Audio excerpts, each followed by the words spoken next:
ओम शांति।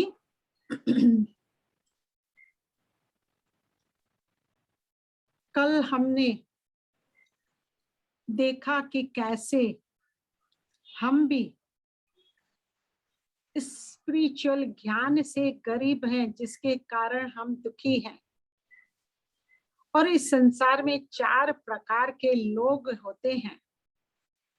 एक जो बिना कारण कोई ना कोई दुख में ही डूबे रहते हैं और सुख की तलाश में भटकते ही रहते हैं। अक्सर वो उस दरवाजे को खोलने की कोशिश कर रहे हैं और उस दरवाजे पर अपना सर भी पटक पटक कर थक कर टूट चुके हैं। जहां सुख है ही नहीं, वो दरवाजे के सामने वो अपना सर पटक रहे हैं। दूसरे प्रकार के हैं कि वैसे ही सुख की तलाश में सेम प्रकार से वो भी अनेक कोशिशें करते हैं तलाश करने की। पर जब अनेक बार कोशिश करते करते थक जाते हैं तो थोड़ी देर के लिए फिर रुक जाते हैं, क्योंकि थकावट हो जाती है, और फिर कोशिश शुरू करते हैं कि शायद इस बार सुख की तलाश पूरी हो। पर उन्हें भी कुछ नहीं मिलता, क्योंकि वो जिसको दरवाजा समझ रहे हैं वो दीवार है, उसको खोलने की कोशिश कर रहे हैं। तीसरे प्रकार के ऐसे अनेक बार कोशिश करते करते करते थक कर निराश हो जाते हैं, क्योंकि बहुत कोशिश करते हैं, अब तो वो जीवन से भी थक जाते हैं।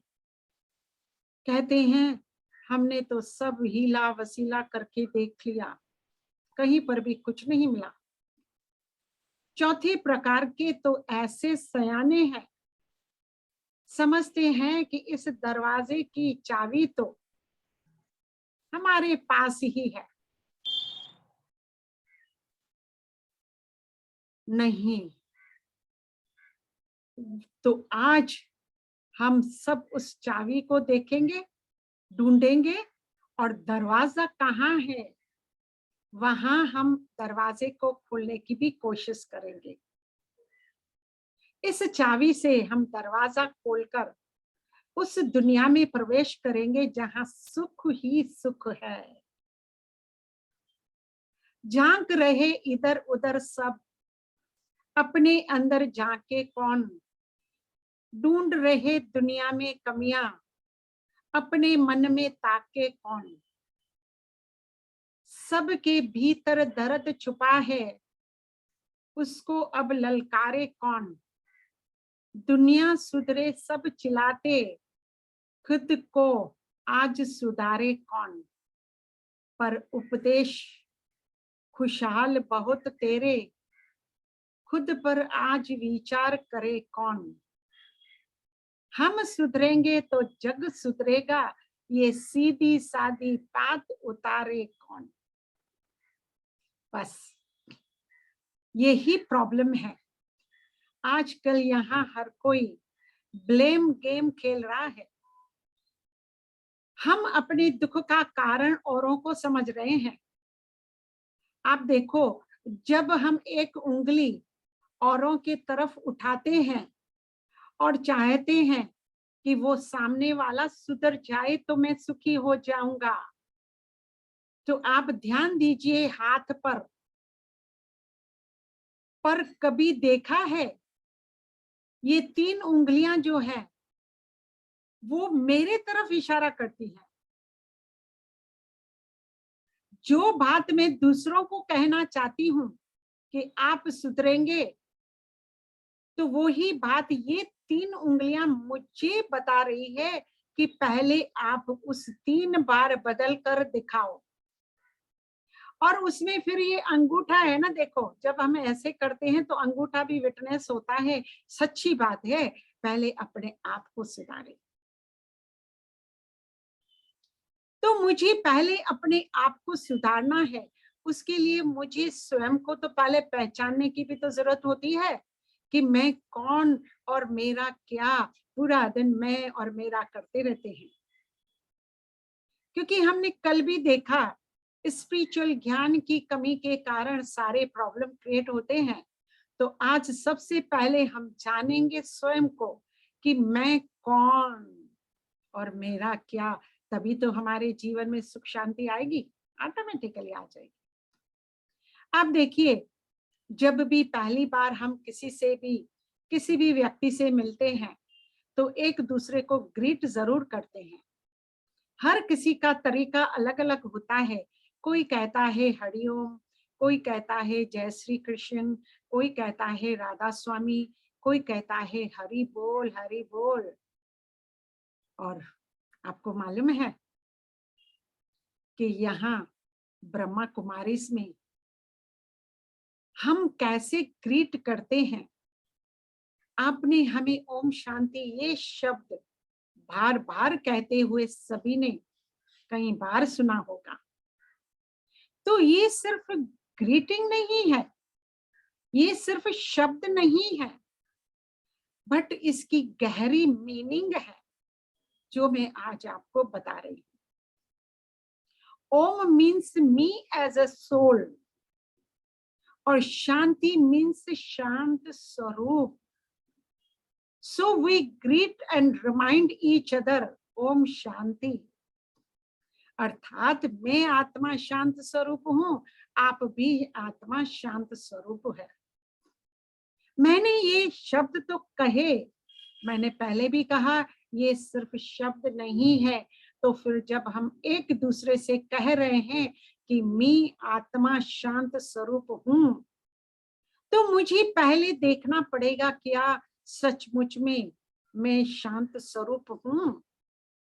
मैंने अपना पूरा दिन के रूटीन में मुझे चेक करना पड़ेगा, क्या रियली मैं हर कार्य करते शांति में रही।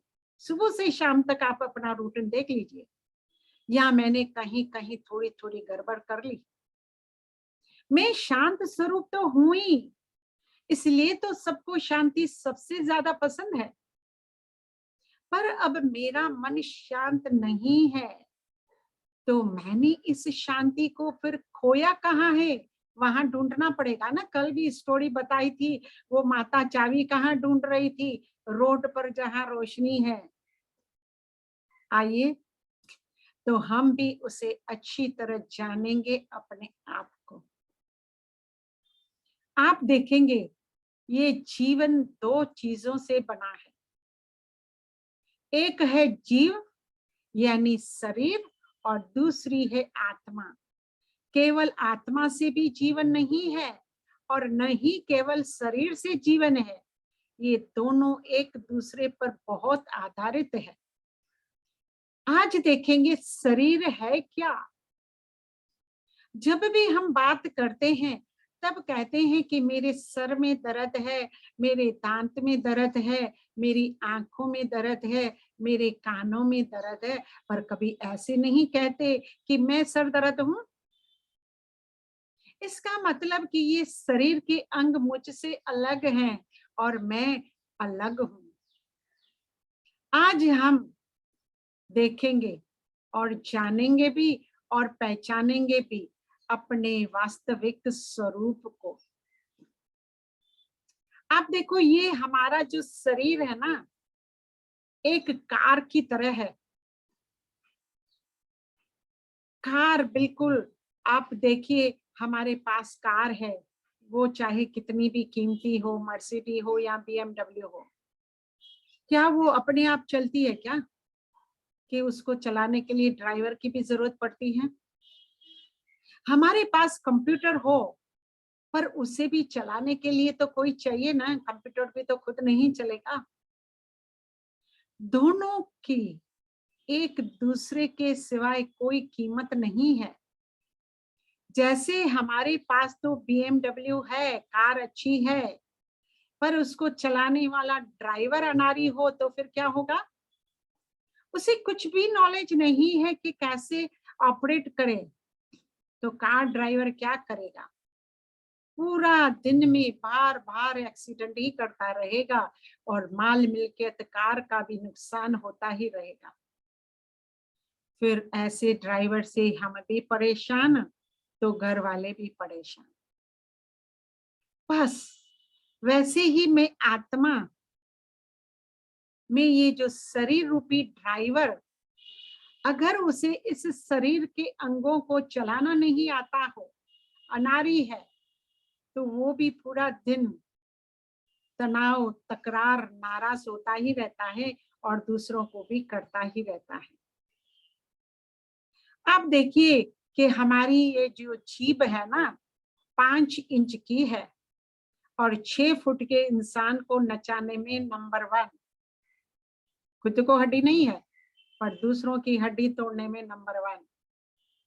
कहते हैं क्या करें बहन जी, पानी में रहती है ना, फिसलती रहती है।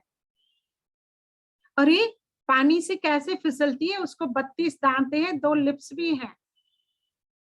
इसलिए हम क्या बोल रहे हैं स्वयं को भी नहीं मालूम, और फिर रिश्तों में एक्सीडेंट कर खुद भी परेशान, तो और हमसे भी, और भी हमारे रिश्तेदार भी हमसे परेशान। तो आज हम दोनों को अच्छी तरह जानेंगे। हम अपने आप को ह्यूमन बीइंग कहते हैं। ह्यूमन मीन्स ये हड्डी मांस का पिंजरा, और उसमें जब ये आत्मा आती है तब हम ह्यूमन बीइंग कहलाते हैं। पर आजकल हम ह्यूमन बीइंग कम और ह्यूमन डूइंग ज्यादा हो गए, जो हम अपने आप को तो जानते ही नहीं है। क्यों और कैसे, आज जानेंगे। सबसे पहले हम शरीर को जानते हैं, जिसकी नॉलेज तो हर एक को है ही। शरीर एक वास्तविक 5 तत्वों से बना हुआ है, इसलिए हर प्राणी के शरीर अपने जीवन जीने के लिए इन 5 तत्वों की मांग करता है। ये 5 तत्व क्या हैं? वायु, जल, पृथ्वी, अग्नि और आकाश। शरीर को जीने के लिए ऑक्सीजन ही क्यों चाहिए? क्योंकि शरीर की रचना में ऑक्सीजन ही है। ऑक्सीजन के बदले में दूसरा कोई गैस नहीं चलेगा, ऑक्सीजन ही चाहिए। इसी प्रकार अगर प्यास लगती है तो पानी ही चाहिए, क्योंकि शरीर पानी की मांग करता है। पानी नहीं है तो उसको बदले में डीजल, केरोसिन, पेट्रोल नहीं चलता है। क्योंकि शरीर की रचना में 70% पानी का हिस्सा है। इंसान जब थक जाता है तो उसके शरीर से काफी पसीना भी निकल जाता है, जिसके कारण शरीर में पानी का स्तर कम हो जाता है। तो जब हम बाहर से भी आते हैं, धूप से आते हैं, तो फिर कहते हैं पानी चाहिए। परंतु जब पानी पीते हैं तब ये सोचकर नहीं पीते हैं कि उसे कितना पीना चाहिए। जैसे ही पानी का स्तर शरीर के आवश्यकता अनुसार पूरा हो जाता है, तो हम पानी के ग्लास को अपने आप छोड़ देते हैं। कहने का भाव ये है कि शरीर इन 5 तत्वों की मांग करता ही रहता है, जिससे उसकी रचना हुई है। कोई एक भी तत्व अगर कम हो जाए तो जीव घबराता है और फिर बेचैनी महसूस होने लगती है। ये है शरीर की वास्तविकता। इसलिए कुदरत ने इसमें जाति, धर्म, देश का भेद नहीं रखा है। जिस क्वालिटी का पानी, प्रकाश, हवा भारत में रहने वाले को मिलता है, उसी ही प्रकार अन्य देशों में भी है। हर एक धर्म वाले को एक समान ही दिया है। कुदरत ने कभी भी कोई भेदभाव नहीं रखा है, ये तो हम सिर्फ रखते हैं। आप देखिए, इस शरीर को तो पूरा दिन ही हम बहुत ध्यान रखते हैं, उसका नॉलेज हर एक को है, उसको हम डिटेल में नहीं बोलेंगे। उसको पूरा दिन खिलाते पिलाते रहते हैं, वैसे तो कहा जाता है कि भोजन 3 टाइम ही करना चाहिए, पर आजकल तो डॉक्टरों की एडवाइस है हर 2 घंटे में खाना खाना चाहिए। तो हम तो और भी एंजॉय करते हैं, खाना भी हर रोज ताजा, फ्रेश और अलग अलग वैरायटी का खाते हैं। फिर अपने शरीर को सजाते हैं, संवारते भी हैं और एक्सरसाइज भी करते हैं, जैसे तंदुरुस्त रहे उसका भी ध्यान रखते हैं। और जब पूरा दिन काम करते करते थक जाते हैं, तो हम उन्हें 8 घंटे से भी ज्यादा समय तक बिस्तर पर सुलाते हैं।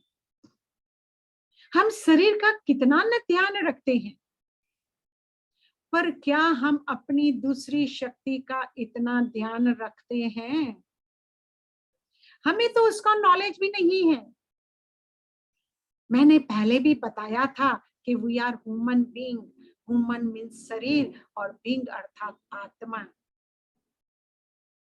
हमारे मन में ऐसे कई सारे सवाल उठते हैं कि आत्मा का इस शरीर के साथ क्या संबंध है, उसका स्वरूप कैसा है, शरीर में आत्मा कहाँ रहती है, आत्मा कहाँ से आती है और कहाँ जाती है, और इस संसार में क्यों आई, और क्या इस संसार में आत्मा को मोक्ष मिल सकता है या नहीं। इन सारे सवालों का जवाब हम इस राज्यों का कोर्स से ही मिलेगा। जो आज तक हमने तो सिर्फ आत्मा का नाम ही सुना है, और कहीं तो आत्मा का नाम सुनते ही डर भी जाते हैं, क्योंकि उन्हें भूत के रूप में ही समझते हैं। तो आज से हम जानेंगे आत्मा का पूरा परिचय। उससे पहले हम शरीर को समझेंगे। ये शरीर तो एक जड़ है, लेकिन आत्मा एक चैतन्य शक्ति है। फिर भी दोनों एक दूसरे पे आधारित है। सिर्फ शरीर हो या सिर्फ आत्मा अकेली हो तो कुछ नहीं कर सकते। इसलिए कहते हैं जब आत्मा शरीर से निकल जाती है तो ये शरीर किसी काम का नहीं रहता, उसको तो कोई वैल्यू नहीं होती।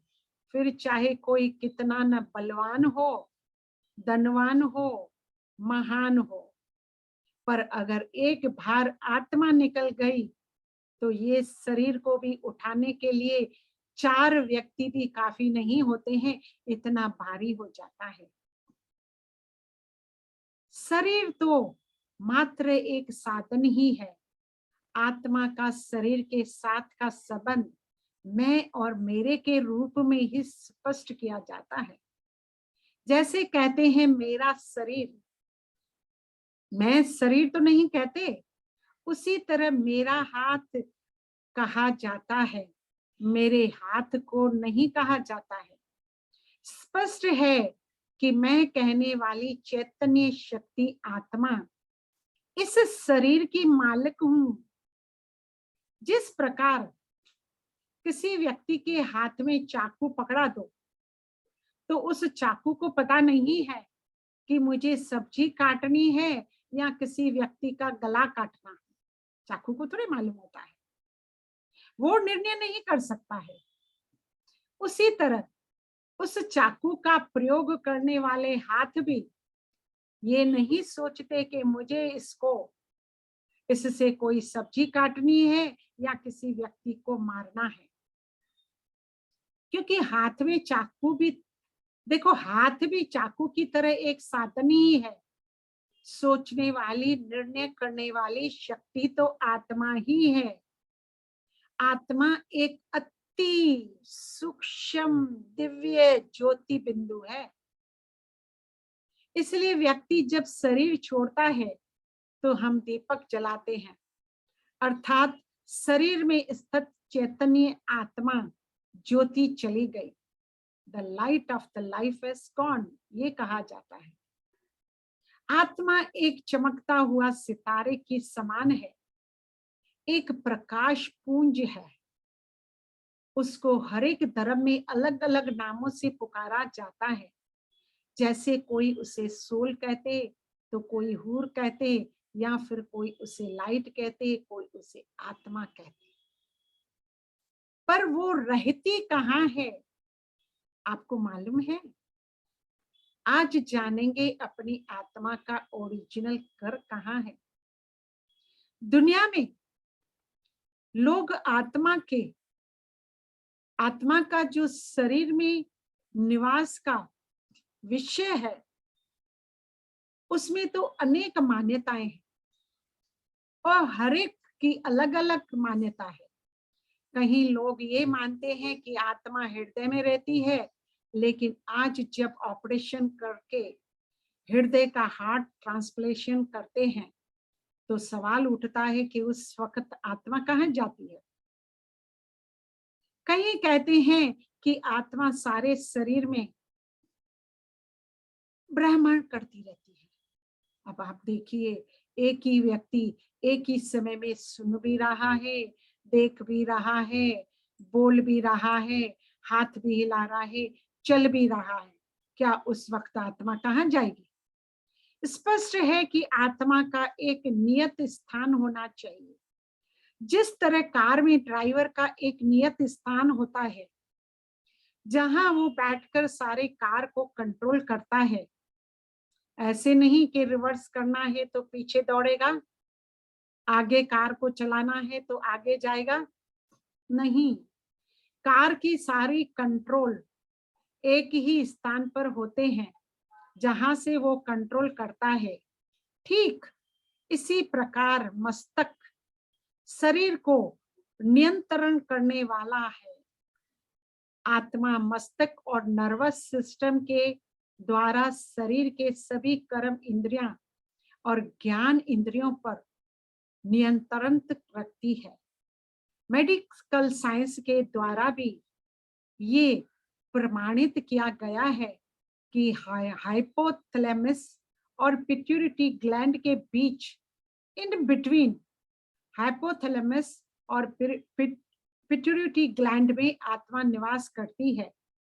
इसलिए व्यक्ति जब अपने भाग्य की बात भी करता है ना, तभी भी वो अपने हाथ मस्तक पर फेरता है। क्यों? भाग्य तो शरीर में नहीं है, परंतु आत्मा भाग्य लेकर आती है और लेकर जाती है। क्योंकि आत्मा भ्रकुटी के पीछे बैठती है। अतः लोग कपाल में भाग्य को दर्शाते हैं। भारत में तिलक भी भ्रकुटी के मध्य में लगाते हैं। आत्मा हमारे भ्रकुटी के मध्य, जहां माताएं तिलक लगाती हैं ना, वहां रहती है। वैसे माताएं तो ये तिलक लगाती हैं, तो वो तो सौभाग्यवती के निशानी है। लेकिन जब हम मंदिर में भी जाते हैं, तो पुजारी जी हमें भाई हो या बहन हो, दोनों को तिलक लगाते हैं। भारत में एक और बहुत सुंदर दूसरी भी प्रथा है। जब किसी धर्म स्थल पर जाते हैं, तो चमड़े की चीज यानी चप्पल या शू को बाहर उतार कर फिर अंदर जाकर तिलक लगवाते हैं और हाथ जोड़कर नमन करते हैं। अब ये प्रथा चलती आई है, लेकिन ये क्यों किया जाता है, ये बात का रहस्य समझिए। किसी को भी नहीं मालूम, कोई भी व्यक्ति इसे नहीं जानता। अब स्थूल चमड़ी की चीज चप्पल शू को तो बाहर उतार दिया, लेकिन ये शरीर भी तो एक चमड़ी का बना हुआ है, 5 तत्वों का, जिसका मनुष्य अभिमान करता है। वास्तव में वो उतारना है अभिमान की चमड़ी को। जिस चमड़े का अभिमान कर मनुष्य कहता है कि मैं तो फलाना हूँ, फलाना हूँ, इस देह के अभिमान बॉडी कॉन्शियस को बाहर उतारना होता है। फिर अंदर मंदिर में जाकर तिलक लगाने का अर्थ है कि स्वयं को आत्मा निश्चय करो कि मैं देह नहीं, परंतु इस देह में विराजमान एक चैतन्य शक्ति आत्मा हूँ। इस स्मृति में मन को स्थित करके फिर भगवान की मूर्ति के सामने जाकर नमन करना चाहिए, अर्थात आत्म भाव में स्थित होकर फिर भगवान के सामने अपने भावनाओं को अर्पित करना चाहिए।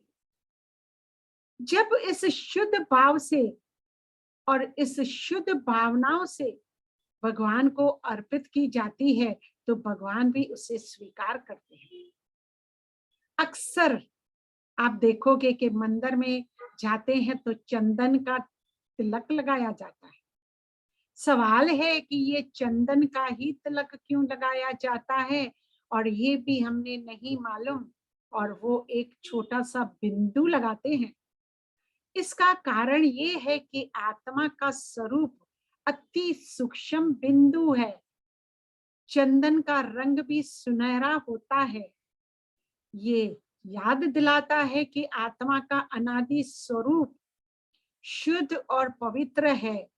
चंदन लगाने से शीतलता महसूस होती है, अर्थात आत्मा का स्वधर्म शांत ही है। चंदन की खुशबू चारों ओर फैलती है, अर्थात आत्मा जब अपने असली सतोगुणी स्वरूप में स्थित होती है तब वो अपने गुणों की खुशबू सारे संसार में फैलाती है। इसीलिए चंदन का तिलक लगाया जाता है। अब ये सारी तो प्रथाएं, उनकी मीनिंग हमने आपको बताई। जिस प्रकार शरीर की अवस्थाओं आवश्यकताओं की पूर्ति ऊपर वर्णित 5 तत्वों के माध्यम से होती है, जैसे अगर मुझे सुनना है तो मैं कानों से सुनूंगी, अगर बोलना है तो मुख से करूंगी, देखना है तो इन आंखों से देखूंगी। उसी प्रकार आत्मा अपने 7 गुणों का अनुभव 3 शक्तियों के माध्यम से कर सकती है। आत्मा की 3 सूक्ष्म शक्तियां हैं, वो है मन, बुद्धि और संस्कार, जो आत्मा के साथ शरीर में प्रवेश होते हैं और शरीर छोड़ने पर आत्मा के साथ चली जाती है। आत्मा के सोचने की शक्ति को मन कहते हैं। उन विचारों को बुद्धि द्वारा आत्मा समझती है, और जब वो विचार कर्म व्यवहार में आते हैं तो वो कर्म आत्मा पर अपना प्रभाव छोड़ जाते हैं, जिसे हम संस्कार कहते हैं। मन में विचार करने की क्षमता है, इच्छा शक्ति है, कल्पना करने की शक्ति है, महसूस करने की क्षमता है। जब इन क्षमताओं को मनुष्य समझ नहीं पाया तो वो उसके अधीन हो गया। तब मनुष्यों ने कह दिया कि मन तो बड़ा चंचल घोड़ा है जो अनेक दिशाओं में भागता ही रहता है। आप देखिए, घोड़े को अगर हम तबेले में भी बंद करके रखेंगे ना तो वो भी एक जगह नहीं खड़ा रहता, वो सदैव अपनी टांग या तो पूंछ हिलाता ही रहता है। या फिर मनुष्यों ने दूसरी बात कहते हैं, मन तो बड़ा चंचल है, बच्चे जैसा है। क्योंकि बच्चा एक छोटा, उसको अगर हमने कहा कि आप एक जगह बैठे रहना, मैं थोड़ी देर में आती हूँ, तो क्या आप समझते हो कि वो बच्चा जो चंचल है मुझे वहीं मिलेगा? फिर लोगों ने का मन वश नहीं हुआ तो कह दिया कि मन बड़ा दुष्ट है, पापी है, नीच है। लेकिन मन का एक दूसरा पहलू भी है कि मन बड़ा सुंदर है। वो ही तो हमें यहाँ ज्ञान सुनाने के लिए ले आया है, तभी तो हम ये ज्ञान सुन रहे हैं। ये मन की क्षमता को अगर समझा जाए, अगर उसकी वास्तविकता को जानकर उसे यथार्थ दिशा में लगा दिया जाए तो ये मन लौकिक अथवा अलौकिक बड़े से बड़ी प्राप्ति करा सकता है। तभी किसी ने सही कहा है कि आज का मनुष्य अपने मन की क्षमताओं का सिर्फ 5% उपयोग करता है, और प्रखर बुद्धिमान व्यक्ति अपने मन की क्षमताओं का सिर्फ 15% उपयोग करता है, बाकी सारी क्षमता हमारी व्यर्थ ही चली जाती है। वो कैसे? तो आप सभी इस पर करना सोच और विचार, और करना अगले एपिसोड का इंतजार। आइए करते हैं मेडिटेशन और मन को शांत करते हैं। सबसे पहले अपने मन और बुद्धि को आसपास की आवाजें और हलचल से परे ले चलते हैं, अंतर मन की आत्मा के अंदर। सबसे पहले अपनी सारी कर्म इंद्रियों को, कोई भी कार्य कर रहे हैं उससे अलग कर शांत और एकाग्र करें, क्योंकि हमें मन को शांत करना है। और अगर शरीर की कोई भी अंग हिलेगा तो मन तुरंत उधर ही भागेगा। आप देखेंगे शरीर में अगर कहाँ भी दर्द है तो मन तो वहां ही टिका रहता है। आज हमें समझ में आया, मैं आत्मा हूँ, एक चैतन्य शक्ति हूँ, और ये मेरा शरीर है। ये दोनों अलग अलग हैं, पर फिर भी एक दूसरे पर आधारित हैं। इसलिए सिर्फ थोड़ी देर के लिए मन को सभी बातों से उसका ध्यान हटाकर एक नई दिशा की ओर ले चलते हैं। उसे पॉजिटिव विचार देते हैं।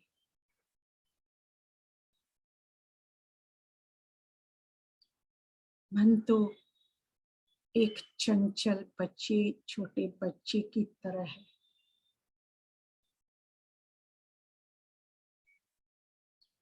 जैसे छोटा बच्चा एक स्थान पर एकाग्रता से बैठ नहीं सकता, पर जैसे एक माँ अपने चंचल बच्चे को अच्छी ट्रेनिंग देती है और उसे सुधारती है, बस ऐसे ही हमें भी अपने मन को अच्छे अच्छे पॉजिटिव विचारों में बिजी रखना है। उसमें क्षमता ज्यादा है। बस थोड़ी देर के लिए उसे शांत करना है, नहीं तो मन का काम ये है सिर्फ विचार करना। इसलिए हमें उसे अच्छे विचारों में बिजी रखना है। आज मैं पूरा दिन अपने सारे विचारों पर क्या सोच रही हूँ, क्या बोल रही हूँ, क्या कर रही हूँ। अटेंशन, ध्यान दूंगी। ऐसी कोई भी सोच और बोल मुझसे ना निकले जिससे हम अपने संबंधों का एक्सीडेंट कर मनमुटाव, तकरार पैदा हो। बस यही प्रैक्टिस रोज रोज करने से हमारी सोच और बोल भी पॉजिटिव होती जाएगी। ऐसी सोच से मेरा मन तो शांत रहेगा, पर मेरे अच्छे सोच बोल भी औरों को भी शांति प्रदान करे।